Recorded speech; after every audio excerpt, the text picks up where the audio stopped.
I'm going to call the meeting to order. Ask that we have a roll call. Chair Kathleen Waldron, Here. Vice Chair Wayne Richards, Here. Secretary Treasurer Joseph Anderson, Present. Commissioner Blair Sibley, Commissioner Jean Enright, Executive Director Manuel Almiro, I'm here. Fourth Counsel Don Bignell. Here. We have one. Thanks.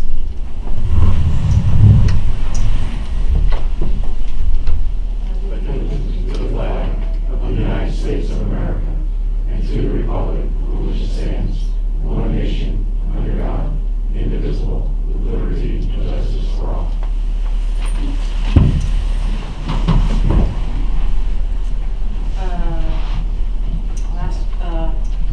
Manny, if there's any additions, deletions, or changes to the agenda? Yes, there is one addition, Commissioners, and that would come under old business I-2. We added B, authorization to advertise for bids to purchase the Berth 1 cheap bottles. Madam Chair, Yes. I'd like to add an item to the community grants Operation Open Hours, please. Okay.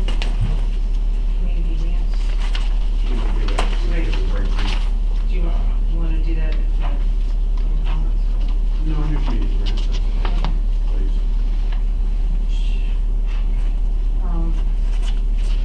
Any changes to the agenda other than that? That's all I have. Okay. So just clarifying that we're going to remove any grants from the consent agenda. Yeah, we're going to do that in a second, I guess. Formally, but yes. So I approve the changes. Okay. Second? All in favor? Aye. Do I have a motion to approve the minutes? All in favor? And now we have a presentation.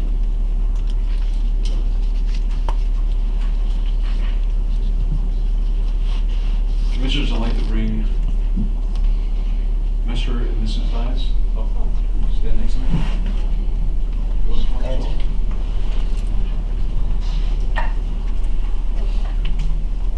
Commissioners, this is the presentation of memorial resolutions for Roland Collier.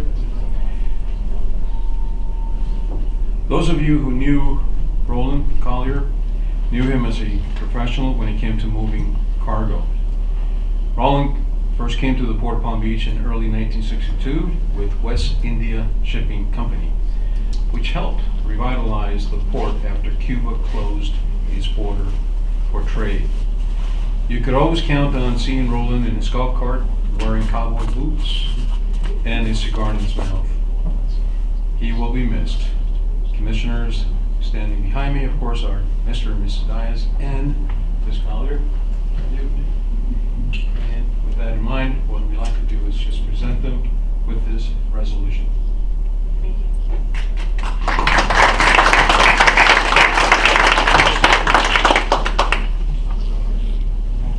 Thank you. Thank you very much. Thank you. Picture? Would you like to? Yep, come on up. And with Commissioners, we go top.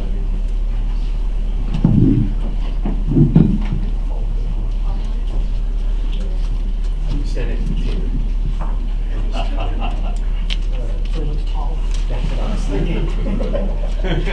I'm standing next to the boss. Everybody in this room knows who the boss is.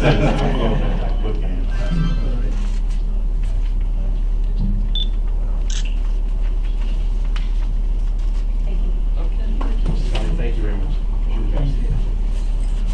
Larry, take care. Thank you.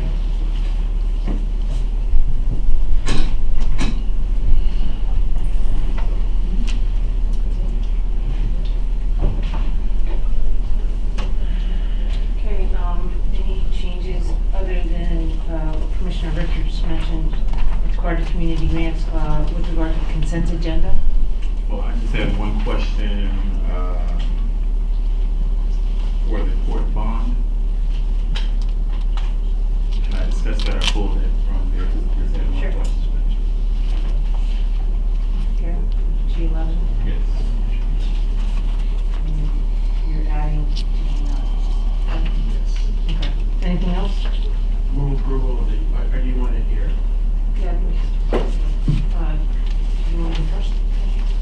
just wanted to ask from the attorney, just wanted to make sure, as sitting as the secretary, does that bond clarify for both, for being on the court and ask for the statement for the secretary? Because based on our statute, or based on our charter, it indicates a bond, so will that suffice? I actually haven't researched that, and Greg Pickens has done that in the past, so Okay. I'm hesitant to give you a yes or no. I can confirm that that is the case, and if there's an issue, we can bring it up at the next meeting. I'm confident it does, to answer your question. Okay. I don't without specifically looking at it, because All right. we've done we've done it consistently. All right, okay, because I was just reading when I read the charter under Article 6, Section 4, it laid out the situation. Okay, no problem, you can get back with me, just let me know.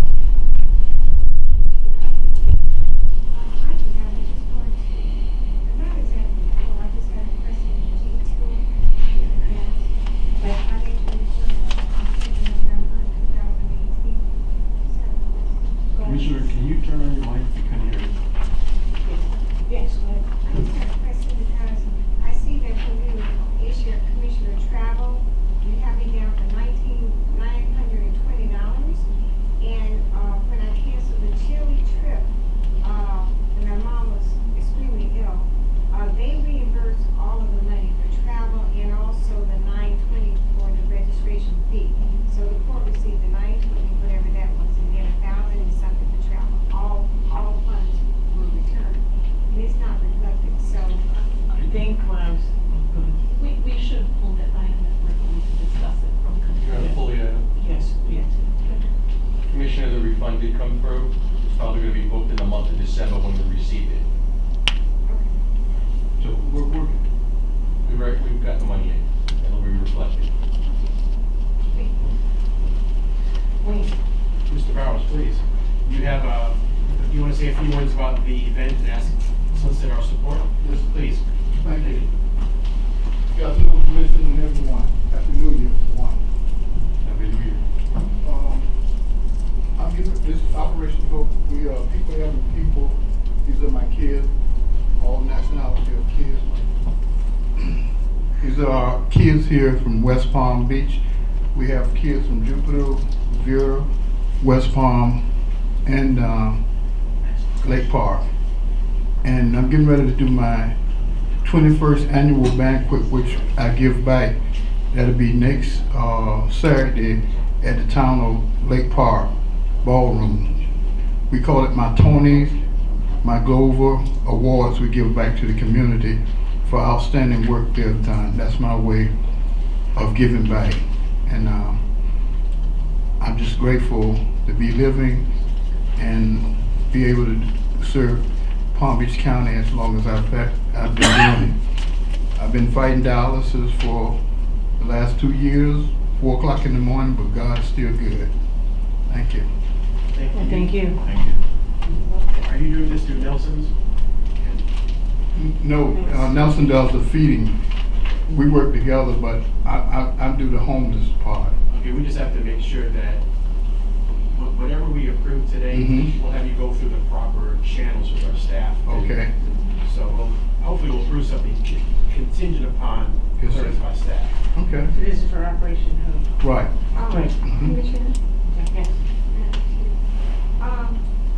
The court has always supported Operation Hope because they're a nonprofit organization which have underprivileged and disadvantaged children in clothing and food.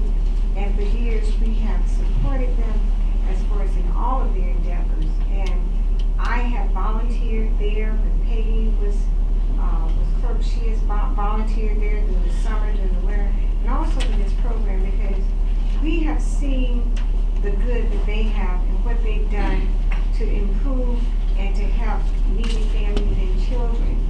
They also have an after-school program where they tutor children every afternoon. They have a bus, they pick up disadvantaged, low-income children, they bring them to their facility, they feed them. In addition to feeding them, they tutor them, then they take them back home to make sure they're in a safe environment after school. I would like to recommend and hope the board can give them the maximum amount for this project, which is $500 that we normally give to organizations. And I hope the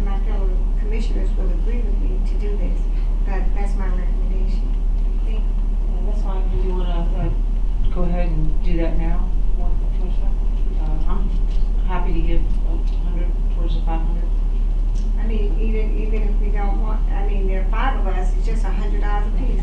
Let's get real, because Mr. Bowers, you know that is the maximum amount that we can get. Yes, I appreciate it. I would be happy to give the $100, and if I can look for all my other commissioners, just to give $100, this is gonna be a done deal right now. Right, I just committed my 100, so I don't know, Commissioner Well, Simmons. just for the record, every year I've been giving you money, so I'm certainly not gonna stop now, And I appreciate you. You've been many, many years, almost 9, 10 years we've been doing it. And I appreciate the job you're doing. You're doing a great job. I'm there as well. Yep, we're all on board. And Madam Chair, I'm there as well. Okay, well, I think you got your 500, and thank you for all the great work you do. thank you so much. And Hope to great see you jacket, again by the next way. year, too. Thank you. Thank you. If we can vote on community grants, items separately. Yes. Move approval of the modified community grants. Second. All in favor? Aye. Any other consent agenda adjustments before we move to approve it? Think somebody want to make a motion for that? Or move to approve it? Move approval of the remaining consent agenda. All in favor? Aye. You need some punch district reports. Thank you. Commissioners, I'd like to point out what is, first topic is what's happening in the world of containerization. What you're looking at is DP World, one of the largest worldwide terminal operators. They have formed a joint venture with industrial engineering specialists to build a multiple floor container storage system. The system places each container in an individual rack compartment. In the picture behind you or in front of you, it provides for in front of you in your monitors, you can see there are stored 11 stories steel rack system that increases storage capacity by as much as 300%. This will be displayed at the Jebel Ali Terminal number 4, which is located in Dubai, city in United Arab Emirates, for the 2020 World Fair. This is going to be the future in containerized ports. We'll be there one day. We'll be there. What is not known is how much this is going to be. However, in speaking with staff, and this is just an estimate, it could be as much as $60,000 to $80,000 a spot. Now, depending on how many containers you want to store, now you do the math. But it's the only way that you can actually be much more efficient with the little land, in particular, that we have here at the Port Palm Beach. All right, continuing, Commissioners, I brought this to your attention before, commercial steel. Well, the company has purchased approximately 4 acres directly west of the Port of Palm Beach, right next to Stony Brook complex. This is the former CEMEX cement terminal. Commercial Steel has received permits from the city of Riviera Beach to begin converting the current terminal for the use of storing steel rebar and steel materials. The good news here is that they are getting ready to obtain the second permit, and that would be it, and then that terminal will be fully functional. Their plan is to continue to import as much as 1 ship a month through the Port of Palm Beach. It can be anywhere between 5,000 metric tons to 6,000 metric tons, and have it transported over to their site directly west of the port. Incidentally, late February, early March, we can anticipate having another ship coming in with about 6,400 metric tons of steel rebar. Not sure where the origin of that steel rebar is. It may be Turkey, but we're not 100% certain. All right, the next topic that we'd like to talk to you about, we had a port tour yesterday with one commissioner, that is Commissioner Richards. This is the Teeters Mullins property. As previously reported, Teeters is in the process of repairing their receiving terminal to better facilitate the delivery of automobiles for export. To that end, the port hired, it's us, Earth System to conduct an asbestos survey. report that lead-based paint survey and the hazardous material inventory were good news. In other words, the very, very low levels. The only thing that they did spot is not only where the circle is, but directly to the right of that circle, that building, they do have some fluorescent lights that would have to be removed. Also, 5 light ballasts. This is the new law. We would have to remove that. They will then go ahead and demolish that building and build a pad so that their new trailer can sit on top of, and then they're going to be constructing 2 public use toilets and bathrooms. Madam Chair. Yes. Ms. Omer, thank you for bringing this up. As we heard yesterday, their customers do not seem to know that there are 2 porta-johns in the far right corner, and that on occasion, their customers are still relieving themselves behind a tree, behind a trailer, in a water bottle. So that's not acceptable, as you and I spoke. So we're all, I'm sure, very anxious to hear from Bill Teeters. as to the timing and the extent of their plans. Would we please put this on the agenda for next month and ask? Absolutely. Thank you very much.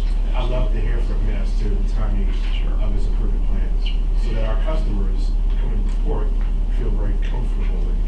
Absolutely. Thank you. The circle that you do see there, that building or that structure is no longer there. That's already been taken down. So they are moving in the right direction. But as the commissioner suggested, we will be inviting Bill Teeters to come here and provide us with more up-to-date information. All right, moving on. Congratulations go out to the Palm Beach North Chamber of Commerce, led by President and CEO Beth Kegel, as they were ranked 6th out of 25 chambers in the region's chambers of commerce based on an annual membership dues collected. Moving on, it's a familiar face. Commissioner Joe Anderson swearing-in event happened more than a week ago. Wow, time flies. Last Tuesday on January the 8th, we held an inauguration for our newest commissioner, Mr. Joe Anderson, in our cruise terminal. Over 100 guests attended the event, and that event was very well coordinated and organized. I want to take time out, as I'm sure Mr. Anderson mentioned, and he's about to, I guess. I really would like to congratulate our staff. They did a phenomenal job. Keep in mind, while we were sitting there were some last-minute stragglers trying to get into the ship. But more importantly, thanks morning, this is Carl Baker, to make sure that by 7 o'clock in the morning everything was back to normal. And again, they all did a phenomenal job. Yes, Madam Chair, I'd definitely like to thank staff and each and every one of you for your help on this event. And actually, as I get acclimated to the seat, it was a wonderful event, rant and raves from all of the guests that attended. And it was just such an awesome event that they've actually thought about, indoctrinating this in other municipalities, such as i.e. Riviera Beach. But it was a show and display of true professionalism at its finest. And thank you for everything that you did. They did a great job. Yep. All right, finally, commissioners, events that are coming up. The 2019 Florida Ports Council AAPA events. There's one coming up at the end of the month. That's January 30th and 31st in Tampa. Planning for shifting trade. I believe that Commissioner Anderson will be there. There's a couple also coming up, and that are locally. That's the cruise seminar will be in Miami, and there's one more in for Everglades. I think it's the law. But nevertheless, this is the list of upcoming events. And if you're interested in attending, please let us know so that we can make the arrangements. Are there any questions, commissioners? If not, I thank you. Thank you.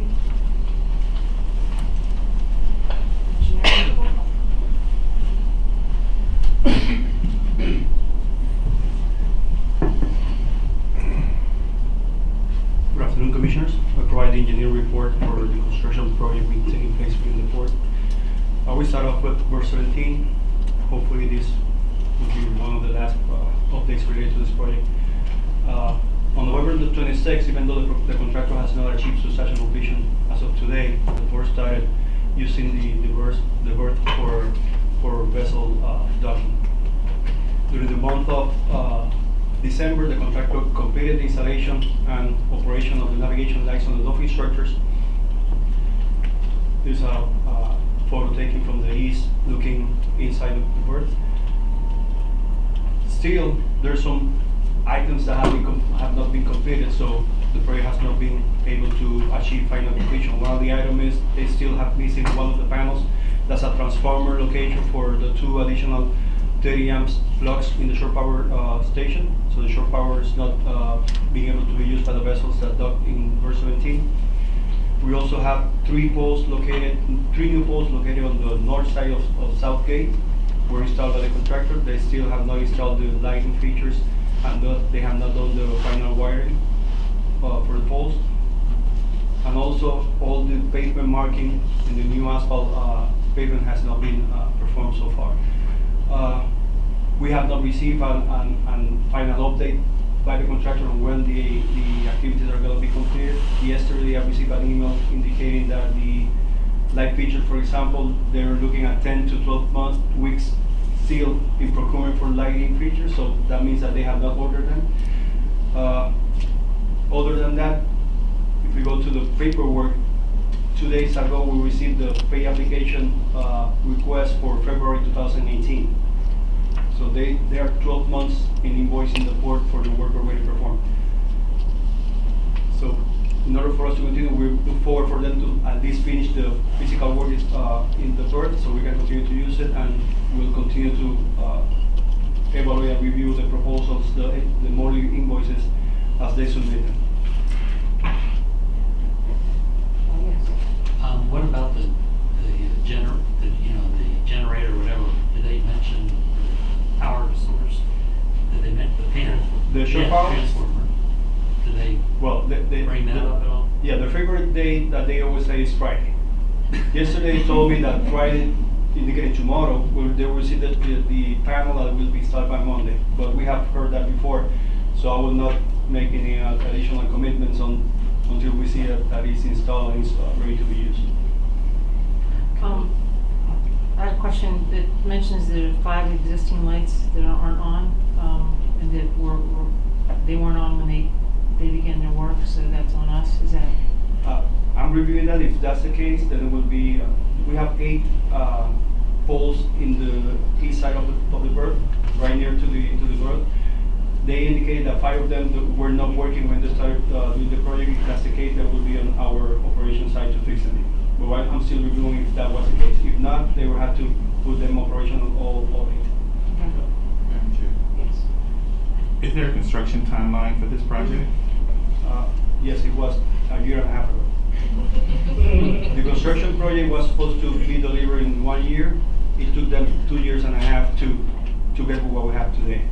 And still they have not achieved such a completion. Okay. Do you have any, does our attorney have any updates on that we need to know about? Or?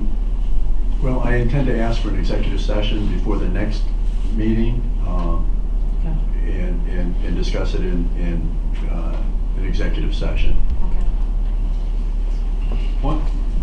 Yes. One good news is that I believe I was told that the lights, the navigation lights are on. So that's an accomplishment. Yeah, they're on. Because that was one of the main concerns because of safety. Sure. So those are on, they're permanent, and they work.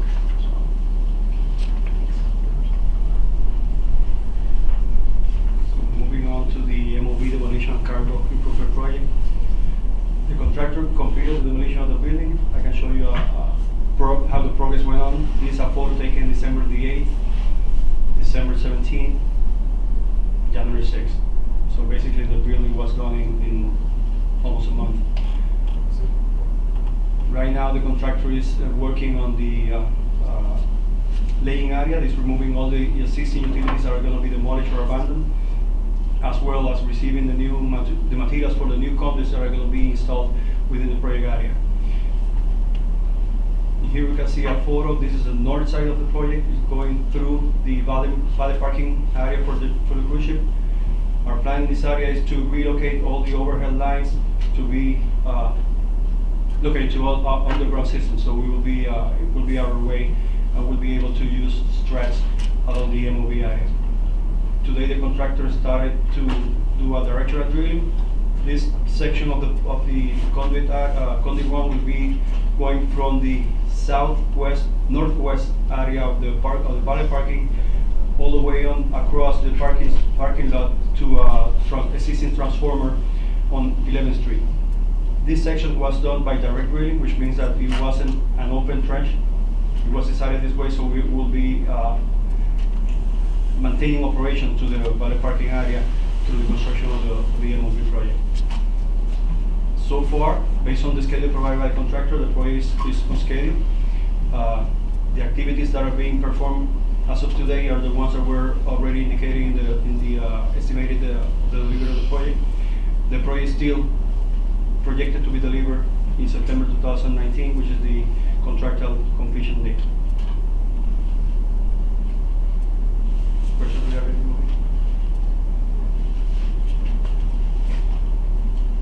The next project is Berth 1. During the December board meeting, the board approved Kimberly Horn to be the designer for the new Berth 1 bulkhead replacement project. The day after the board meeting, we had our first kickoff meeting with Casey, the engineer of record, Kimberly Horn's team, and myself. We started working right after that for the design. In the last month, the design team has performed all the drilling for the boring to locate all the information regarding to sub-base materials. They have also done all the topographic surveys as well as ground penetrating radar to locate all the existing utilities. These are all the utilities already found out along the bulkhead. And also the electrical department also worked on the assessment of the existing electrical systems and the location of a new shore power station along Berth 1. We have come up with a very detailed schedule in order to achieve the delivery of the design of the project. We have an agreement with the tenant that is on Berth 1 for us to start construction in May 1st. So this detailed schedule will take us that way. From the schedule, we came up with a few of the most important dates. In order for us to be able to start the bidding process, we will be ready by the first week of February. Instead of waiting for the next board meeting, which will take place on the third Thursday of February, we'll be requiring the requesting approval by the board in item I2 for the board to approve us to move forward with the approval to advertise for RFP for the construction of the project, as well as advertise for bids for manufacturers to provide the ship out for the project. This will be as a request later on to the board meeting. Once we get that approval, we go out for bids, and we will hopefully we're going back to the board on the February meeting for approval of the purchase order for the ship out, and also on the March board meeting for approval to award the construction contract. Our desire for getting approval for the purchase order for the ship pile is that that item is a long lead item. It takes from 10 to 12 weeks once the shop drawings are approved for them to be fabricated at the Liverpool project. If we get that out of the way by the time the contractor comes in May, we will have the ship pile in place so they can start right off driving piles. And hopefully by the time we get through the schedule as is presented, we'll be able to submit for a building permit to the City of Riviera Beach during the month of March to April, so they have enough time to approve the project and we can start construction on May 1st. To achieve that, I already had a meeting with Terrence Bailey. He's the interim engineer for the City of Riviera Beach. We agreed to have a meeting once we have more advanced drawings to sit down with City of Riviera Beach staff so they can look at the drawings, give comments, review them. We can go ahead and add comments if they're necessary. So by the time the contractor or the award contractor goes to the city to request a building permit, they already have seen the drawings before that, and then we will have any issues to issue a permit to the contractor. Do you think a 30-day to get a building permit process is adequate? I mean, Based- given some of the problems we've had? Based on the schedule that we have right now, we will have more than 30 days, but that would be for the building permit.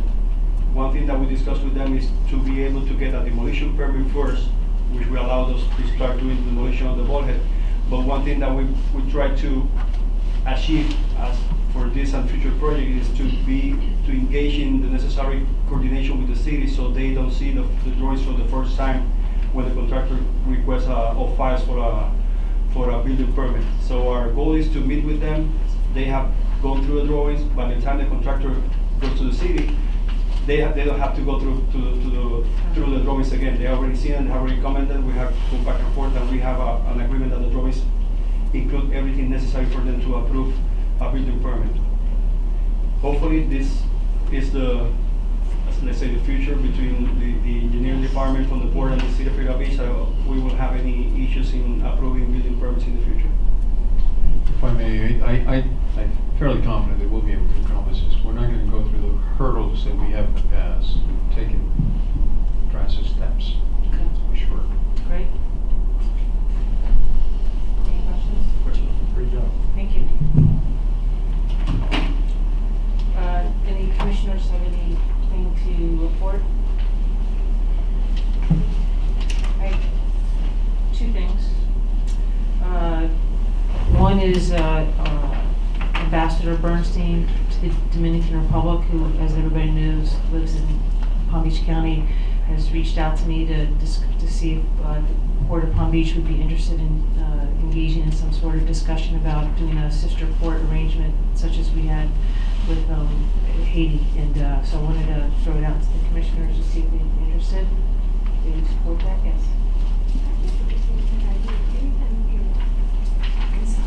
I think it would be a good idea. Anytime you exchange information, there's nothing wrong with it. And sister ports, we've always welcomed anyone who has wanted to be a port of Palm Beach and share information. So I have no problem.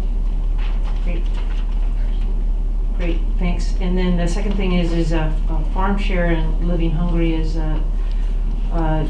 agreed to come here to, and they want to work with the staff to coordinate an effort to provide, distribute food to the federal employees that have not been getting paid due to the government being shut down. And I just want to apprise the commissioners of that. And they'll be reaching out to Denise in the next day or so. And that's it. Richard Pinsky. Government Affairs Report. Chairman, Commissioners, thank you very much. Richard Pinsky. Congratulations to you, Madam Chair, and congratulations to you, new Commissioner Jim Anderson. So what I'm going to do is give you a little bit of an overview of not just what's been going on, but what we anticipate happening here in the upcoming 60-day session. And this will be the time that I sort of disappear, and you won't see me again until May. Because all the meetings here going forward for the next few months, I'm unfortunately going to be in Tallahassee. And Commissioner, I'm sorry I missed your swearing in, but I was not having anywhere near as much fun in Tallahassee last week. So, Carl, thank you very much.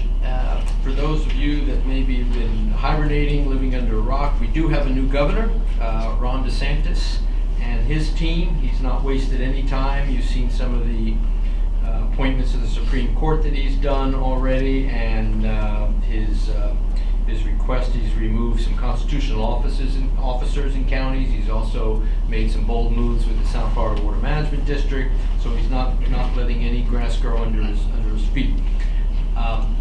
So he started appointing agencies heads. There's about 30 different agencies.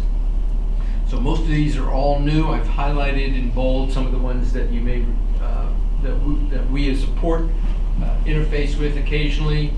Dana Young, former state senator from Tampa, she lost her re-election bid And so he has named her CEO of Visit Florida. If you go to the next page, Jamal Sowell, that Director Almira knows very well. Very well. And he is the number 2, or was the number 2 person over the Port of Tampa under Paul Anderson. And he has leapfrogged to being the head of Enterprise Florida, which we do deal with occasionally, and that's important. So hopefully that relationship will be beneficial. Halsey Bashirs is now the Secretary of Department of Business and Professional Regulation. He's a former legislator from North Florida. Jared Moskowitz, also a former legislator. What's interesting is Jared is a Democrat, and Governor DeSantis has appointed him to be head of the Division of Emergency Management. So Ken Hearn, Carl, there's a lot of folks on our staff that deal frequently with emergency management. And of course, the governor is keeping Noah Valenstein, who's currently the Secretary of DEP, and will be overseeing a lot of the Water Management District activities. Ken Lawson was Visit Florida, and now he is DEO. So Sissy Proctor, who's been down here, is now being replaced by Ken Lawson, who was also, before that, the Secretary of DBPR.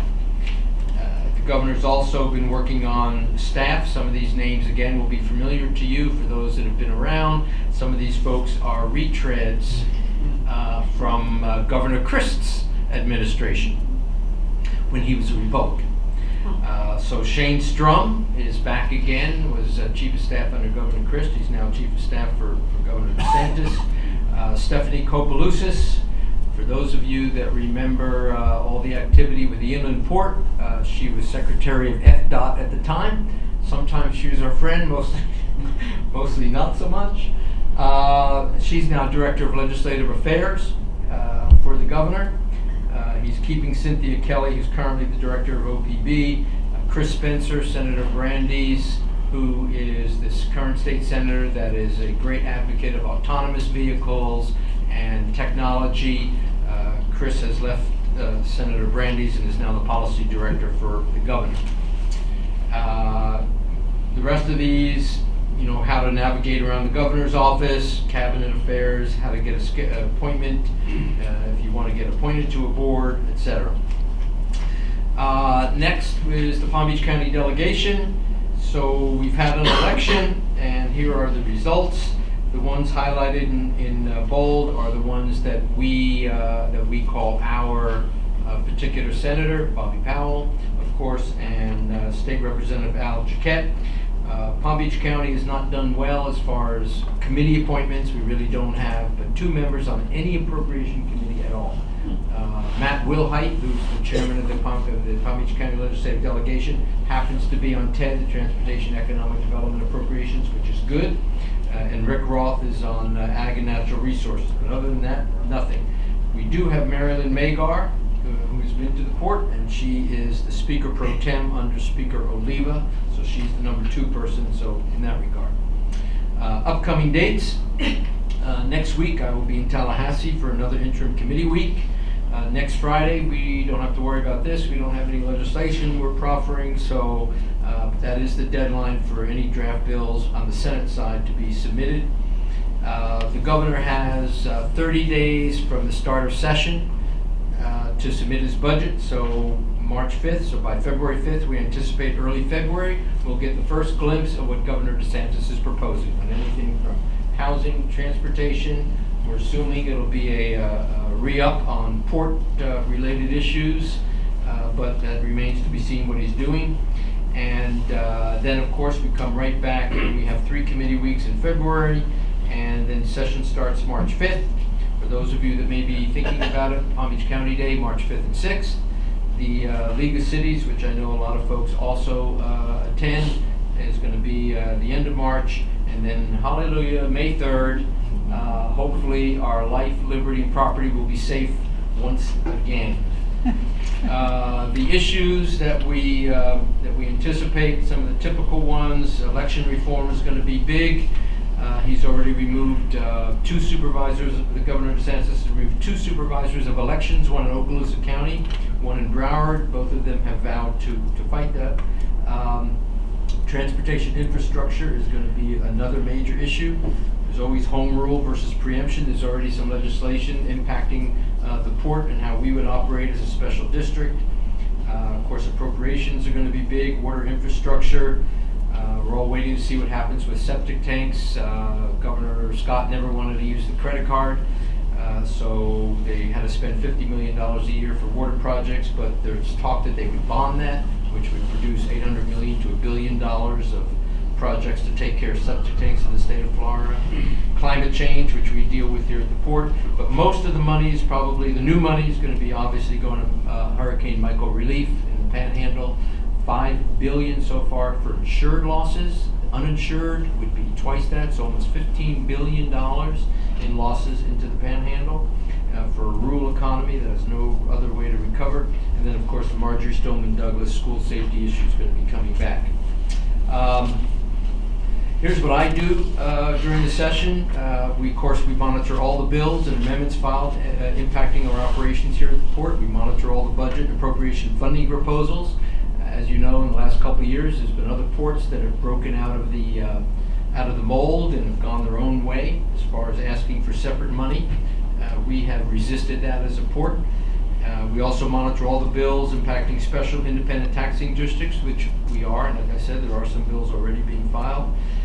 We do submit weekly session reports to Director Almira and to the chair, and we're always available by telephone. I think everybody knows my cell phone. You all have used it in the past, so Commissioner Anderson, feel free, 24 hours a day. So with that, I'm happy to answer any questions. I know you got a full agenda today, Chair, so I tried to kind of run through that as quickly as I could. Yes, Commissioner Enright. I see your new cover. I guess we're stepping up at the work. We're stepping up. That's exactly right. It's 2019. You had mentioned last year about funding the many projects and monies that continue to happen. And do you have anything on the backboard in your mind that we might be able to receive because Republicans are still ruling? So we're supposed to have an agenda back. So can you tell us, give me an update? Because last year I looked at you and said, bring home the money of the people. So. Yep. Okay, so yes, absolutely.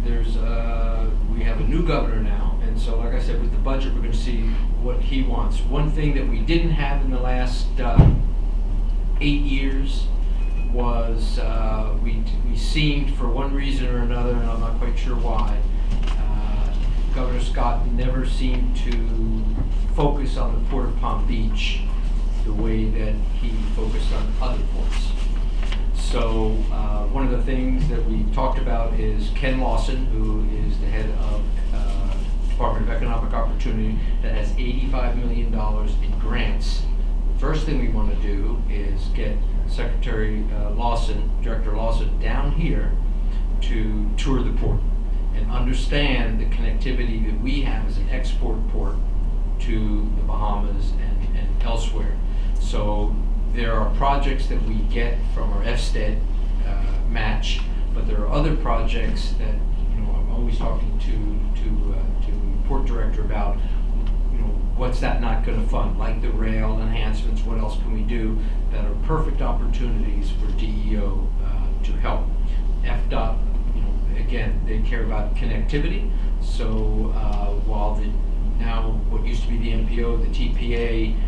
While they may not want to or have the funds locally to create a passenger nexus for folks that want to come to use our cruise vessels by public transit, we can certainly go to Tallahassee or to other FDOT to try to get some of those grant dollars to do those things. So there's a lot of opportunities. We either do that in a workshop, you direct me. I'm always giving ideas to your staff about what's available, what's coming up, and so I'm hoping that this new next 4 years will be very bright for the Port of Palm Beach. Thank you. You're welcome. I think it'd be great to have Ken Lawson come down, so anything we can do to help facilitate that would be great. Mr. Pinsky, in the past, we have run into opposition from the governor with regard to our local bills. Obviously, we have not put forth a local bill this year. But what are your thoughts about, asking that in the future, if this board were to decide to have a similar local bill presented, any idea, any thoughts about how it might be received? Or is it too early? Great question. Yes, it's too early, but I actually think there's a new sheriff in town, and we really, the slate is wiped clean. We've got new members of the delegation. Like I said, we have Speaker Pro Tem Magar right up the road, who literally right underneath the speaker. Senator Powell is now increased in stature. So there's folks that can help. The governor, it's too early. The honeymoon is going on. This would have been a good session, but like the question you asked earlier, Commissioner Anderson, about the bonding, that's kind of like outdated policy. And so there's a lot of things that we can go back to our charter from that we did not do because we had to be very cautious. Whether that's governing our own compensation fate, that we can control that, or whether it's changing, streamlining the bonding requirements, or whether that's when a commissioner gets sworn in. I mean, there's a number of issues that if we bring that forward, I have no reason to believe that it will that'll be well received and we won't have any problem.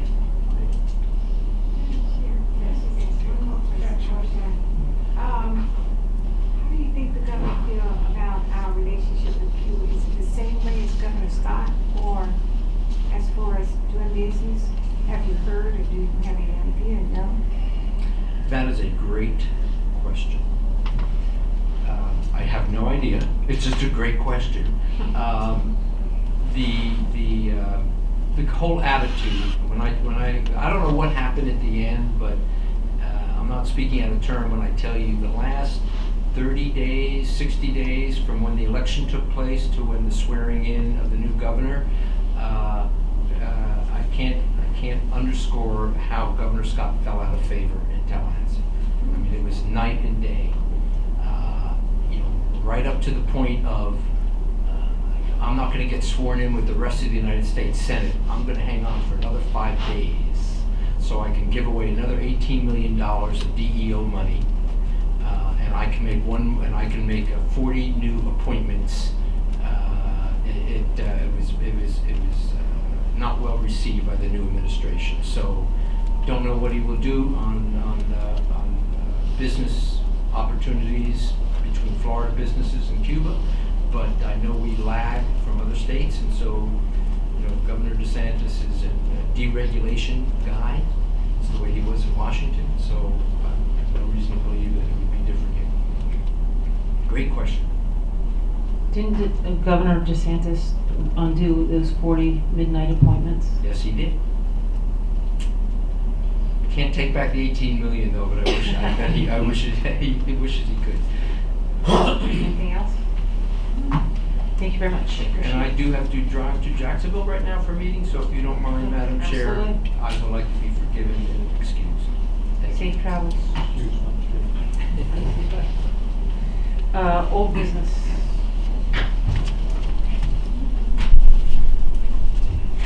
Good afternoon, Commissioners. 11th Street Fence Project, awarded contract. Previously approved was the 11th Street fence, which was properly advertised in October 8th for bids in the Palm Beach Post as well as the Port's website. The bids were received November 7th. 3 bids were received, having been reviewed and assessed by Port Engineering and determined Gomez and Sons Fence Corp. As the lowest bidder. This project is funded out of the FY19 renewal and replacement project. Port staff is requesting Move approval, Madam Chair. Second? Second. All in favor? Aye. Josh, discussion. Who's got the I'm sorry? Did you say 2 or 1? It's Gomez and Son Fence LLC. Oh, okay.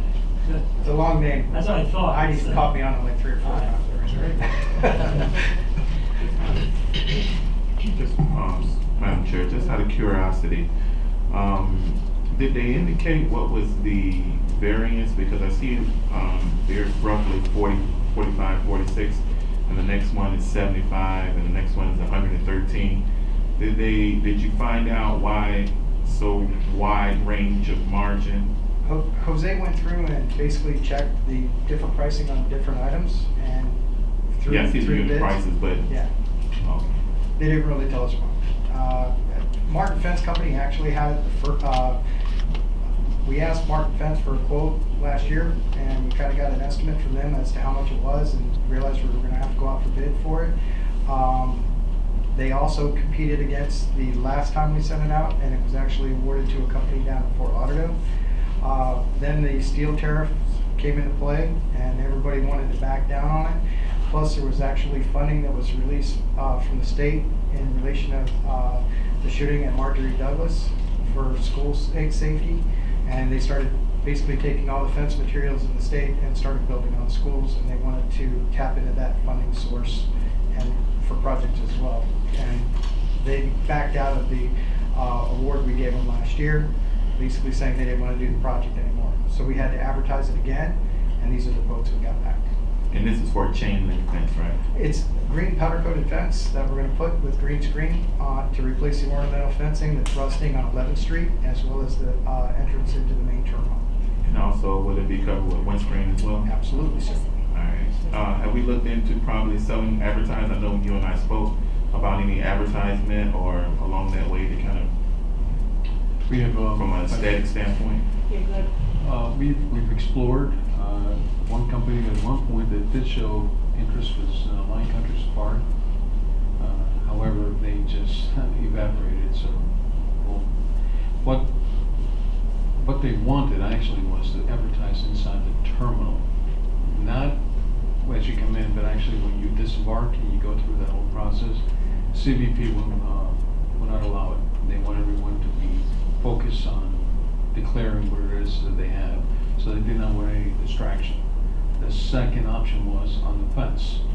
They said that they would come back to us, but they never did. So we can take a look at it again. Okay, I know you'll hold their feet to the fire. I know sometimes they like to come back and get a change order to get it back up to that price, but I'm sure you guys do a great job. Thank you, Madam Chair.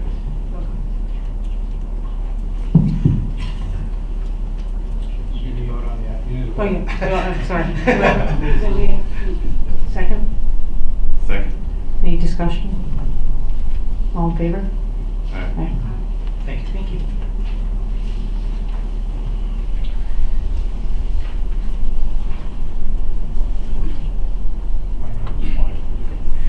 Commissioners, the next item will be I2.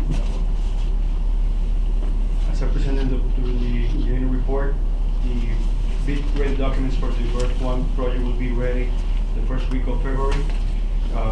So in order not to wait until the board meeting in February, we'd like to request the board to approve for staff to advertise for the request for proposal for the construction of the Berth 1 project as soon as the bid ready documents are ready for us to go out. Discussion? Yes, this is for a proposal, right?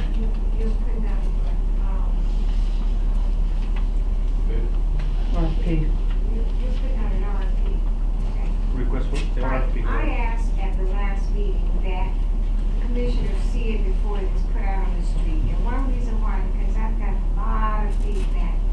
When we had, I mean, it's done and gone, but when we had the last RFP out on the street, our engineering company, who we picked for the CNNA projects, and we selected them, were not even qualified to bid on it. It's like, we decided who we wanted, and so minority companies, they were exempt. They can even apply. I think that I would like, and I asked before, and when we do this again, I would like for the commissioners to see it before it goes out on the street. Because I think it was cruel, it was wrong, that we would even consider putting something out that our own in-house engineers were not qualified to bid on. And we picked them for other projects. It was wrong. So if we can just review it first, and commissioners look at it, and kind of like sign off, I don't know, do we have time, we can look at it and then before it goes out on the street? Well, Commissioner Sickland, but what project, what proposal are you talking about? Which one? The first, The one that went out, you said that nobody was qualified for. the one when Kimberly Horn was selected for that job, it's done. But when the RFP went out on the street, our own engineers from in-house were exempt because the qualifications were so high. I think they wanted 10 or 15 years and this, that, and the other. That was wrong. That was wrong. So all I ask is before something else goes out, that the board has an opportunity to review it. That's all. And then after we review it, then we give it back to you. We look at it and come, we make a decision. Because it's wrong, and I've got lots of phone calls about that from other people. That's all. So we just want to review it. That is gone. You can't go back. Cannot reinvent the wheel. Cannot change. Okay, Commissioner Strickland? Yeah, we've never done anything like that in 30 years, so that would be something new. I don't really understand why we would do that. Maybe you would explain how it works, how the process works. There's a Last difference. 30 or 40 years. There's a difference. The CCNA process is an RFQ process, request for qualifications. And that's for the selection of the firm that's going to be doing the design of the project. What we're doing right now is a request for proposals, which is for construction companies to perform the construction of the project. That once the design is already completed. In that process, we will first qualify the companies, construction companies that submit the proposals. Once they're qualified, the RFP requires us to select the lowest bidder between the qualified companies that are entitled to get the contract. This is the same thing that we did for MOB. We request approval for the board to go out for RFP as soon as the drawings were ready. I have to differentiate between the selection process that picked Kimberly Horn as a designer for Berth 1 because that was a request for qualification. At that time, we requested the engineer of record, the structural engineer, to have at least 15 years of experience because that's a major part of the design, the structural section of the body.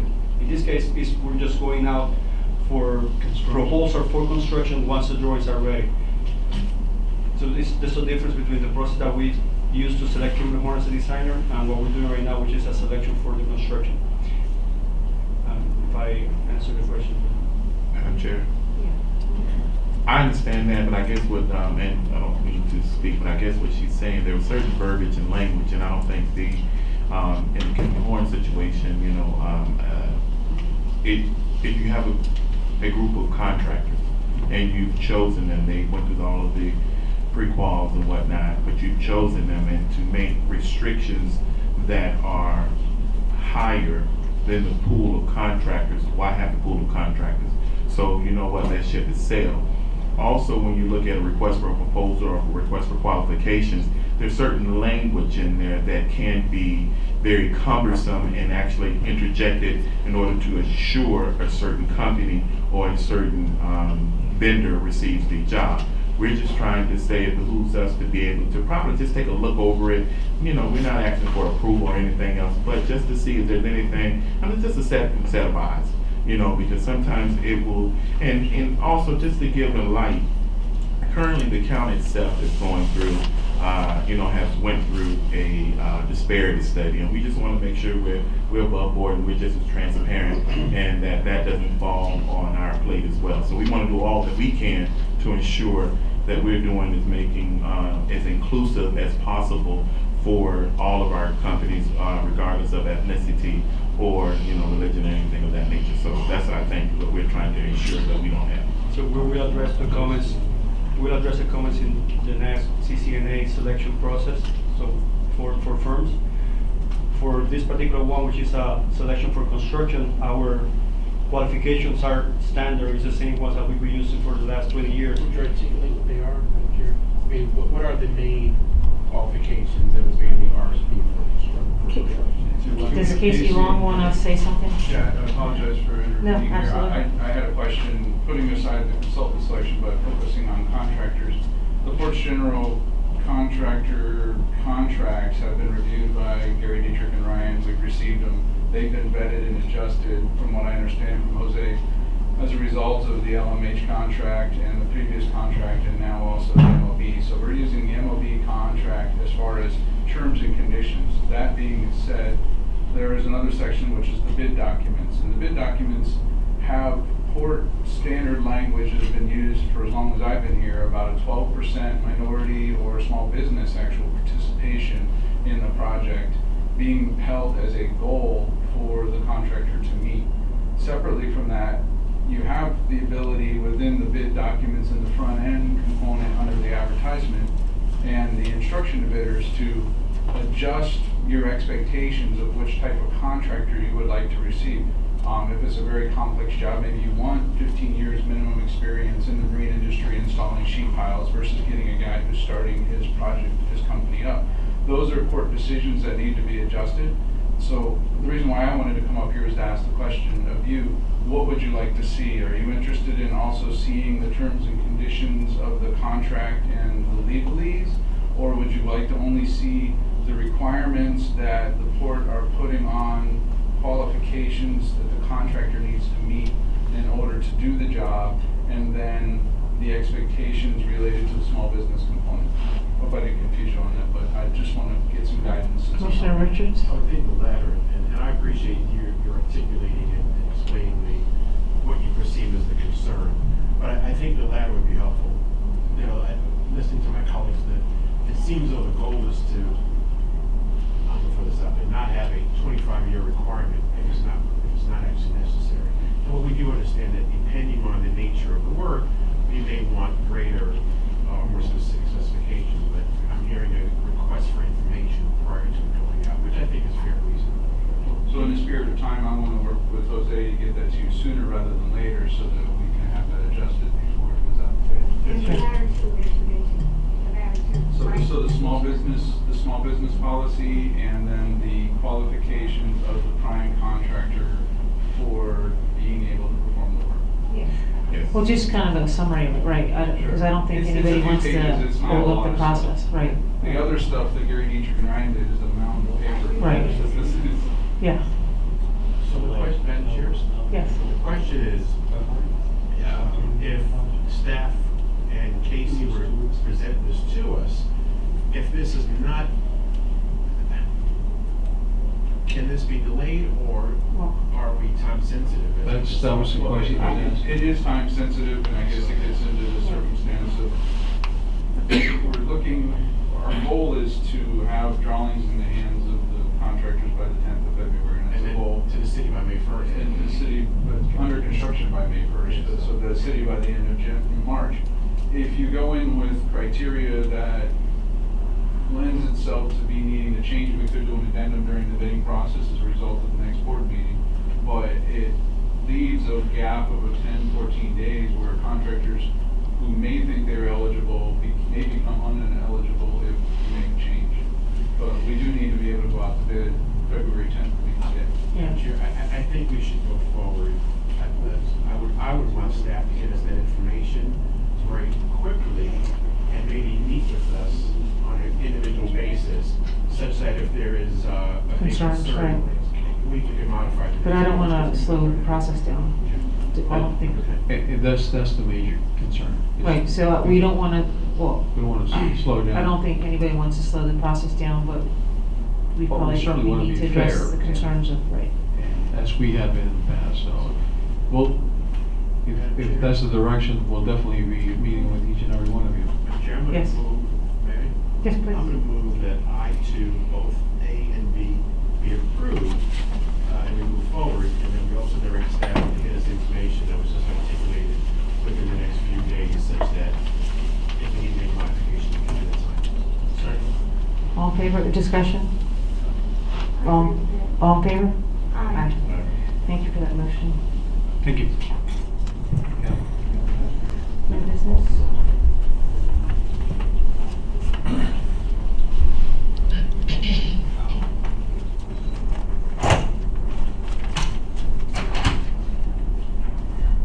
Commissioners, good afternoon. Carl Baker, Director of Planning. For the last decade, Port staff has been coming to you asking for approvals of JPAs issued by FDOT.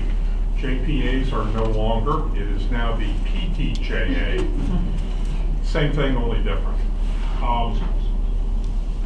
Last summer, the port received a grant from the FSTED Council and FDOT to replace our existing passenger loading bridge. The youngest pieces in this bridge are approximately 18 years old. It's time to replace it. We have received a grant for $2.5 million to replace the bridge. We fully believe that we'll be able to replace this for substantially less than that, but that is the amount that we received. So we are asking for the court staff to accept this PTGA from FDOT and adopt the corresponding resolution. Are there any questions? So moved. Second, discussion? I have discussion. Sir? Where would, who makes these now? Is it still in Sweden or is it companies in the United States? Because there was a huge accident not too long ago at the port. Key West. Key West. That was dangerous, so. Sure. One of the biggest problems with the FMT that we have right now, I mean, the FMT is actually the glass portion of it. The electronics on it are problematic to say the least, and then when you had to actually have it serviced, you had to fly somebody in from Sweden to fix it. We're looking to totally get away from that. Basically building a separate structure using the existing foundations. The foundations are pretty much the most expensive part because of the construction. You got creating a solid foundation going underground. What we'd like to do is just pull the pins on the existing structure, push that one off, and actually have a structure on the side that we can just immediately set up. So the ship will leave one night, we go in, pull the pins, push it off, take the new structure, put it right on. It would be one continuous piece instead of the two different monopoly things that we have here. But it would also be extremely we would be able to modify it.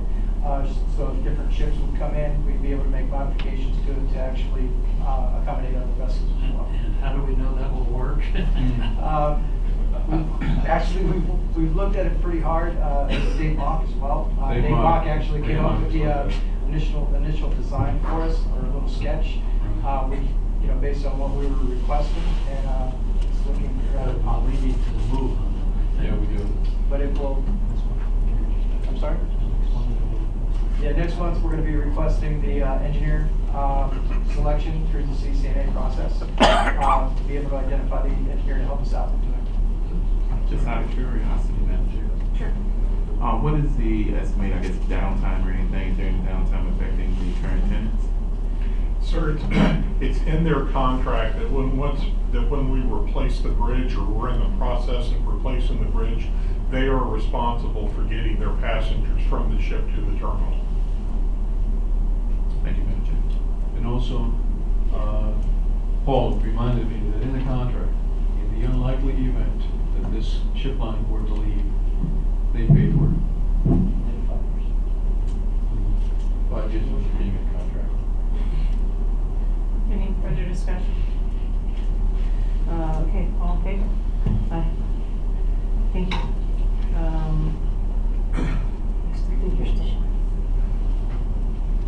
Next item, J2. This is again a new PTGA that came out of FSTED for some port security grant money. Unlike everything else we've been getting lately, we requested 68,000. Sorry. It's okay.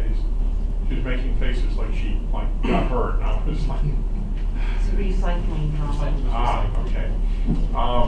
We received $68,350 through FDOT to extend our perimeter security detection system. Unlike past grants that we've been receiving for the last number of years, this is not a 50-50 match. This is a 75-25 match. So we're only on the hook for $17,087. We have an existing perimeter security detection system. You can see that's the solid yellow line.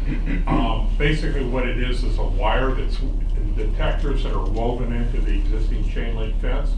If anybody comes over, under, or through the fence, it sets the motion detector and it sets it off. what we're looking to do is, you can see the dotted yellow line, that would be the new section that we would put in. Move approval, Madam Chair. Second. Discussion? All in favor? Aye. Thank you. Thank you.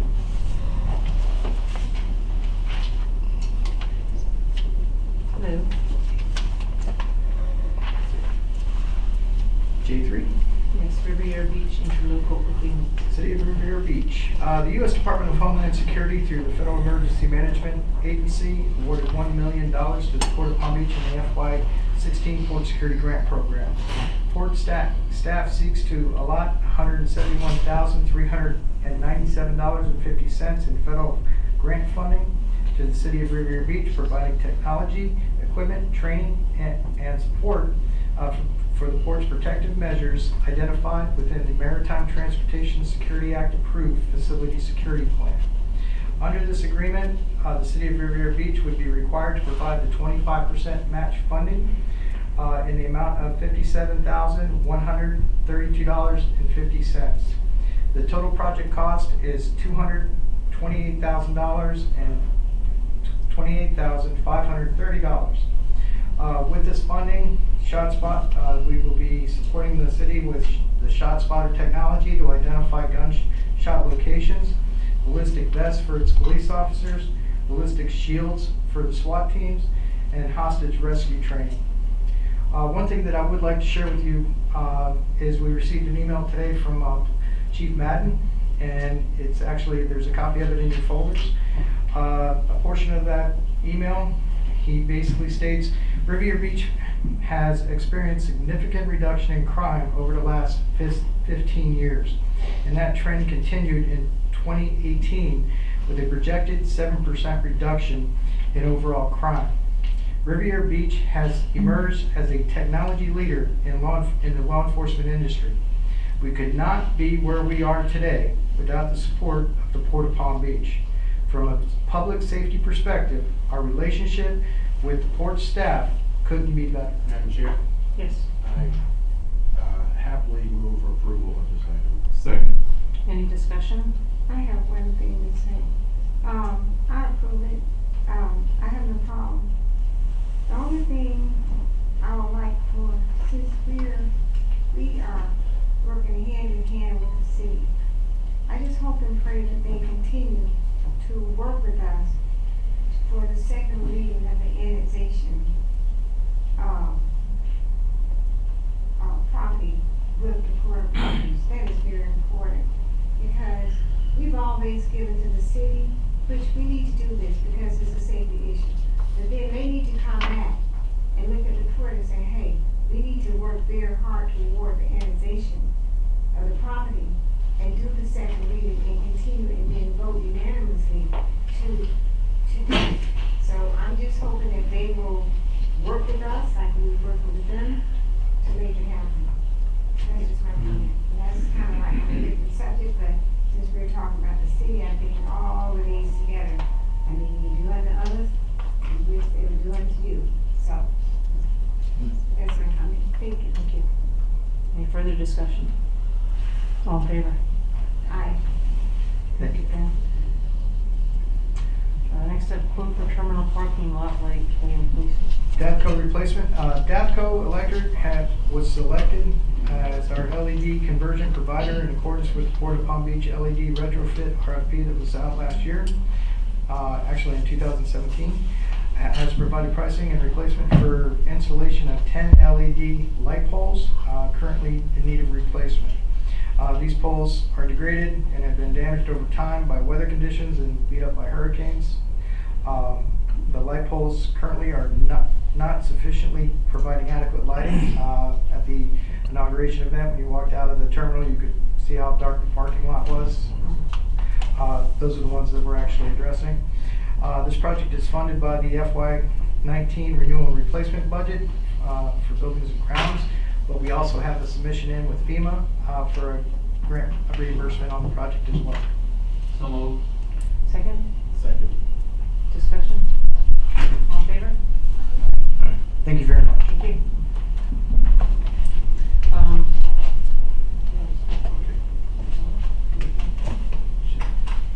We do have a comment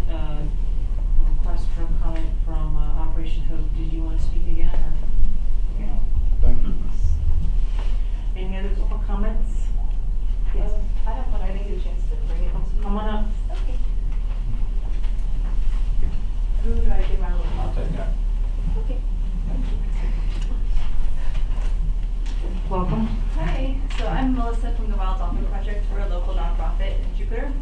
We study the dolphins out in the Bahamas and we use your report to go back and forth. And we have an event coming up in March. It's a Wild Ocean Science event and it's a big fundraiser for us. We have a National Geographic photographer, Brian Scary, that's going to come do a presentation. And I'm hoping that we can ask the port to sponsor some students to come to our event so that they get a chance to come for free and have a comp ticket so that they can not only meet our research director, who's a world-renowned dolphin researcher, as well as Brian Scary, National Geographic photographer, and then Miles O'Brien is a journalist, and he'll be the host for the event. So I'm asking, I have a book here and a sponsor form, maybe you guys can look. What does it cost to attend for a student? Right now it's $24, but we're if we don't get a chance to find a sponsor for students, we're going to give them like a little promo code so they have a 15% discount. And how many students would you be looking to sponsor? We're hoping to get 40 students. Right now we have interest from the Gale Academy, the Ideal School, Palm Beach Gardens High School, Palm Beach State College, and a Boy Scout troop. And they all kind of showed interest in having a handful of kids, so we're looking to sponsor maybe 40 students, $4,000. I think our limit's but I'm willing to commit $100 towards their fund. Where's it gonna be? It's going to be at the EC Theater campus on Palm Beach Gardens for PG&E. I'll support $100 once they go through the process as well. Commissioner Sickler? Likewise. Okay. Get some more money. I was trying to circumvent the process and try to get you more money, but yes, I'm in for $100. Okay. But Mike, let me ask you something. You said that you were going to give them a 15% discount. Is that off of the $24? Well, the tickets are selling for $24. If we can't find a student sponsor, we're going to give them like a little discount so that it'll be, I don't know, 20, 15%. Can the court get a discount so we can send more children? Of course. Yeah, we can. Can you send for the same $500? Well, we're all contributing. Yeah, we just cut the price in half. So. Right, but what I'm saying is that each one of us now can just send 4 children, right? But if she gives us a 15% discount on the 24, let's say $500, we can send more kids. That's all. We can send more money. We can send more children. That's all. That's up to them, let them decide how they wanna split it. Yeah. That's all. And for us, any little bit helps. And, there is a lot of interest, so hopefully we can kind of get more. Please get in touch with. Yes. I will. It's fine. Okay. Thank you Can I very leave you much, guys a Melissa. couple books also, and it has Sure, some absolutely. invitations. Thank you, guys. Any other comments from the public?